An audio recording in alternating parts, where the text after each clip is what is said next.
Welcome to the Maxwell Leadership Executive Podcast, where our goal is to help you increase your reputation as a leader, increase your ability to influence others, and increase your ability to fully engage your team to deliver remarkable results. Hi, I'm Perry Holly, a Maxwell Leadership facilitator and coach. And I'm Chris Cody, Executive Vice President with Maxwell Leadership. Welcome and thank you for joining. As we get started, if you will visit maxwellleadership.com/podcast, there you can download the learner's guide for today's lesson. If you want to read the blog that we have on the site, or even if you just want to leave us a question or a comment about a future episode, we would love to hear that from you. Well, today's topic is how leaders can grow, all capital letters, grow their people. And I see here that you have the word grow as an acronym. What's going on here, Perry? Fill us in. Well, I know I felt a little bit at risk bringing something which some people might think is very elementary to a sophisticated podcast like this one. That's right. But my experience tells me maybe I don't think so. I have brought this up on many a coaching call recently when a leader was struggling with how to get actively engaged in coaching. They want to be more of a coaching leader. How do I coach more with my team? And they don't know where to start. I said, have you considered this model that is called the GROW model? And I was stunned. I look at I'm watching them. We're on Zoom a lot of times, and they're taking notes and asking for clarification and questions. And I go, maybe this wouldn't be bad review it'll be a review for many, but it might be new for some. Yeah. And I find it to be simple enough that it's usable. That's what I was just thinking about. I was thinking about it not being too complicated. And as I was just sharing before we went live in the studio, the fact that when I saw the content come across, I was like, oh man, I remember that from years ago, but I haven't talked about it in a while. So I'm looking forward to us diving in and kind of going through this. Well, you do it well. I've been working with you for quite a while, and I see you with your team and how you operate with this. But I really would like your real world experience on how to apply some of this. But we do kind of complicate the coaching process sometimes. I've had people tell me that they don't coach people like they should because, I don't have a quiet office, a whiteboard, a spreadsheet, and all the stuff. You don't need all that. And I think we should describe the GROW model and how it works, and then maybe you could tell me how we can apply that. Let's do it. You probably should be thinking about is how do you apply when you're coaching people? Is there a problem? Is there a behavior or a performance problem, something you could be coaching to? Or you could be thinking about a career progression or helping someone understand the next steps in their progression through their career. Could be a number of maybe even process-oriented things you want to coach to in the organization. But the G stands for goal, and we need to determine right off the bat, what are we aiming for? What is this person, whether it's a performance improvement, what is the performance we're looking for? Is the career, what is the next step? But what is the overall goal is how we start that off. Yeah, although this is simple, why I love this is Perry's bringing to us something that's very applicable when it comes to increasing your influence with people at level 2, where you're connecting with them, but also at level 4. And at level 4, we talk about this in the 5 levels of leadership of developing people. And when you do that, you increase your influence with them. And for us, I think the biggest thing that kind of pains us is that we see in organizations, the cultures around the world, there's a lid at level 3. So level 1 is kind of you lead people because of the title that you've been given. Level 2 is because you've connected with them. Level 3 is because you're producing. But then when there's just a lid there and there's this vacant area of what we call the leadership bench of developing people inside their organization. This is a great, very simple, but great tool for you to use as you connect with them and then as you think about how do I go about developing them.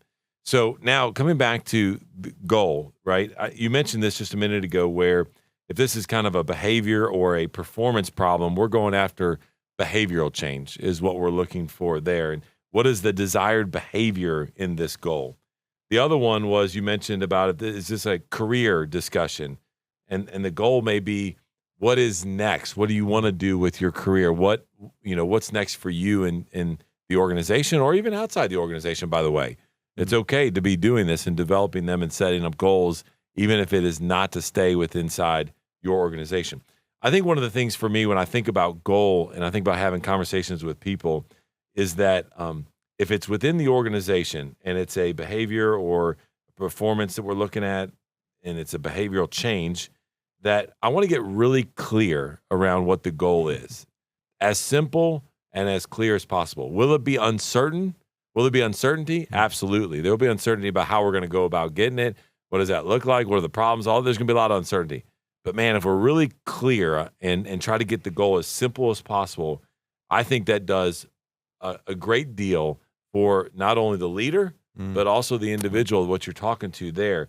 And then my last thing is that I always try to talk about the goal in terms of how that plays a huge part in the enterprise, in the department, and in the enterprise. Hey, so when we go after this goal, this is how it's going to affect the department and the team. By the way, this is how it's going to affect the enterprise. And you got to help to kind of tie that to go together. And so those are two areas when you mentioned that just come to mind and thinking about the goal. Both of those is that one, you've set up. Well, most people I don't think have a goal. They're just trying to get through the day or the week or get to the target, get to the quota, whatever. They don't really have a bigger G goal. But I like how the last piece you had is really strong about tying that goal to the overall. Why am I relevant? Why am I even here? Yeah. You just increase my value to the organization because now I see why I'm here. That's right. To do that. Keep it simple, but have that conversation. Hey, podcast listeners, how would you like to be equipped with the tools to continue your personal growth and refine your strengths and weaknesses, all while being surrounded by other growth-minded leaders like yourself? You may have heard of our International Maxwell Conference, or IMC. It's our biannual event in which Maxwell Leadership Certified team members come from all around the world to grow and learn together. IMC this August is the first time we're opening the event to the public by kicking the event off with our first ever Personal Growth Day. This is a 1.5-day event on August 29th through 30th in Orlando, Florida, and it's designed to dig deeper into who you are and how you tick so that you can become the best version of yourself. If you are unable to attend Personal Growth Day in person, we also offer virtual access to the event. If you'd like to participate in a one-of-a-kind experience and stand shoulder to shoulder with growing leaders who will sharpen your skills and equip you to create powerful, positive impact in your life, go to maxwellleadership.com/personal growth day to learn more or get your ticket. We'll see you there. So the R stands for reality. This is taking a snapshot of where are you now in respect to this goal. What's our starting point? I have a friend that he said it's unfortunate that the GROW makes such a great acronym, and you can call it the GROW model because it really should be RGOW because you should start with reality first and then go for goal. But for the sake of keeping the model together, reality, I think this can be a tough one for leaders to get to. Yeah, and to the comment you just made that a friend of yours said, I think the number one thing a leader is responsible for is defining reality. Like that's where we have to start. And many people, I think, struggle with this, especially if it's in the performance area where you think, man, I'm killing it. Like I'm performing better than, and then we start comparing ourselves and that is not a model that we need to have as leaders or as people or individual contributors when it comes to performance. When it comes to the career, I think that many of us think we're further along in our career than we really are. And that we have arrived, and I think that there's a struggle there. And so we've got to define reality, not only if we're looking at this for ourselves, but also for those that we are coaching, and we've got to help them understand that. I spend more time here around the reality than I do on the G, the goal, because there's usually a gap. And we've talked about this on a previous episode. I think it's our responsibility as a leader to help our team understand the size of that gap. And it'll be different for each one of your team members, but we've got to help them understand that there is a difference between what's really going on and what the expectations are if that's our goal, and then we define reality for doing that. The other thing is when I go through this and I define reality as a leader in this model, I don't make statements about it. I ask questions. Now, listen, you coach very high-level executives, and then you coach also individual contributors on teams. Right. And I know that as a coach, this is something that you work really hard at doing, which is if I can ask them enough questions to get them to define their own reality and to see the gap, then it's much more powerful than it is me just making a statement to say, this is reality. This is a massive gap. Now you better go figure out how you're going to accomplish your goals. It's just received completely different. No, completely. And then all of a sudden you become the problem. In the, Yeah. They look at you as causing that. No, the idea, leaders will ask me, they say, well, what should I coach? I said, well, coach to the gap. They said, Yeah. what do you mean by That's that? good. I said, That's no, good. well, this is why the first 2 steps of this grow model are so important. If I don't know where I'm heading and I don't know where I'm starting, then the gap is not going to be that obvious. So like you said, you spend more time on reality. People struggle for some reason thinking they're better than they are, doing more than they should. I don't think there's a great understanding sometimes of reality. It's a great gift you can give someone to paint a picture of a goal, performance or career or process, whatever we're working on, and then help them understand, well, this is where I see you, give an honest appraisal of where they are, so that it does, all of a sudden, a gap appears. You're here and you want to get there, that's the gap. Now, let's talk about how do we do that? That brings us to the O in the GROW model, and the O stands for options. What could we do in order to close this gap or to bridge this gap, to get across this gap that we've identified now in the first part of our conversation? What are some options? Yeah. When you get to this in the O of it with options, I love this part because I love options. Matter of fact, I tell my team all the time that I do much better. Again, Perry and I talked in our last episode about even just creativity and how we're different in that. For me, I want to be able to react off of a couple of options and build off of that than if you just kind of bring me one option of what this looks like. So as we think about this, as we go from the G, the R, then to the O, is that I think we can create and present, and through questions, we can come up with some ideas. One of the things I do here when I talk about this is that, I believe our coaching model is built off of something very simple. I call it the 3 A's, which is ask the tough questions, help them develop an action plan moving forward, and then hold them accountable to doing that. And I think that when you do that, you'll be able to stir up and have conversations around these ideas and options. But one of the things I do is that I challenge them to look at other individuals that are doing what they want to do. So if whatever that goal is, and they say, hey, I know that Perry has achieved that goal, and I know that that's something that he has accomplished. I'll say, hey, well, what is it that you see about what Perry's doing? And I ask the question. And then I say, well, do you think if he was doing this, that may help you? Like, is that an option? Right? Oh, it might be. And you ask it in a form of question. But you also then get them to look out. Again, they don't know what they don't know.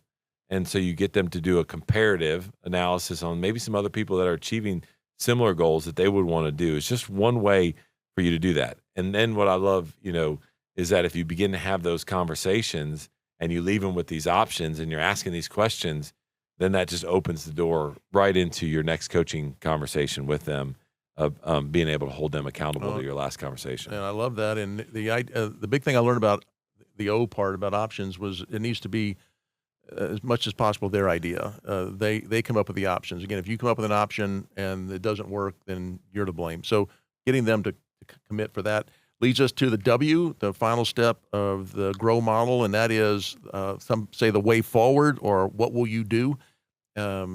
Really trying to get them to pick one. You don't want to leave somebody with 4 options. You want to, what are we going to work on? And I think that really sets you up for those follow-ons and accountability. But how do you see that?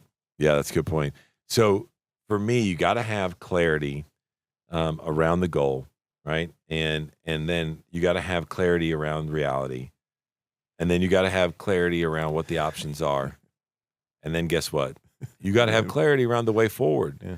It's the only way, to your point, where I mentioned the kind of the 3 A's about that accountability partner.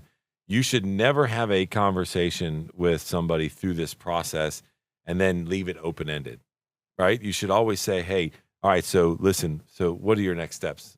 It's one of the things I love about you and I are a part of our team, and we run, what we call our L10 meetings on Monday. It's through an EOS system. It's a format that we use, and we absolutely love it. But one of the things is we get real specific in there, and we say, okay, so if that's our goal, This is where we're at right now, and these are our options. Like, what's the next step in order to continue our way forward? And then we get real specific and we're really clear and we lay that out, and then we come back and then report that the next one. So I would just say, as I kind of wrap up and think about our conversation today, again, another very simple model. Perry and I talk often about the fact that we love, John Maxwell's leadership content. And we love being able to help people, but the only way we're sitting here is because it's simple. Now, it's not easy, and it's not easy to implement, but it's simple. And so today's model, as we think about the gaps that we see with leaders connecting with their people at level 2, and the gaps we see in organizations of not having a leadership bench because leaders don't know how to develop their people, this right here, this simple GROW method allows you to do that. Yeah, and I've just heard Andy Stanley say that if it's memorable, if it's small, if it's easy, it's portable, and you can carry it with people. That's why he's so good at making those phrasing things, so that you take it with you. So thank you very much, Chris. Thanks for the insights, and thank you all. If you want to hear again about our offerings, if you want to learn more, if you want to see the learner guide, learn more about what we do, if you want to leave a question or a comment, you can do all that at maxwellleadership.com/podcast. And we'd love for you to leave a question or comment there. We always love hearing from you, and we're always grateful that you would spend this time with us each week. That's all today from the Maxwell Leadership Executive Podcast.